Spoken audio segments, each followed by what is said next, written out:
So we're in Yaakov, Berachot, now the 3 night watches. So the Mishnah stated, you may say the Shema until the end of the first watch. So said Rabbi Eliezer. The Gemara asked, what is Rabbi Eliezer's opinion? If he holds that the night has 3 watches, then he should say until the end of the 4th hour. And if he holds that the night has 4 watches, then he should say until the end of the 3rd hour. The Gemara answers, he actually holds that the night is divided into 3 shifts, but he does not speak in terms of hours because he wants to teach us in passing that just as the shifts change in heaven among the ministering angels, so are their watches here on earth. For it has been taught, Rabbi Eliezer says, the night is divided into 3 shifts, and at each shift the Holy One, blessed be He, sits and roars like a lion, as it says. God roars from on high. He makes His voice heard from His heavenly dwelling. He roars aloud over His earthly abode. That's Jeremiah 25:30. Here on earth you can tell the different watches in the night by the following signs.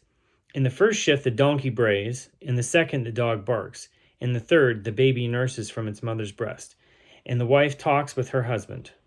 The Gemara inquires, what does Rabbi Eliezer mean by the signs he gave for the shifts here on earth? Do they take place at the beginning of the shifts? If so, he does not need a special sign to indicate the beginning of the first shift. It is nightfall. Then again, if he thinks that these signs mark the end of the watch, why does he need a special sign to mark the end of the last watch? Obviously, it is daybreak. The Gemara answers, these signs denote the following times.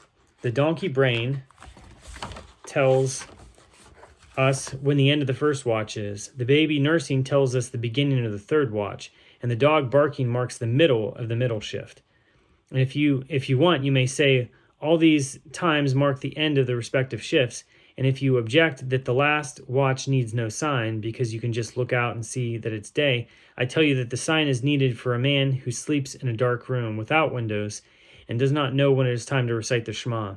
When he hears a woman talking to her husband and a baby nursing from its mother's breast, he knows that it's time to get up and recite the Shema. Rabbi Yitzchak ben Shmuel said in the name of Rav, the night is divided into 3 watches, and at each watch the Holy One, blessed be He, sits and roars like a lion and says, woe to the children!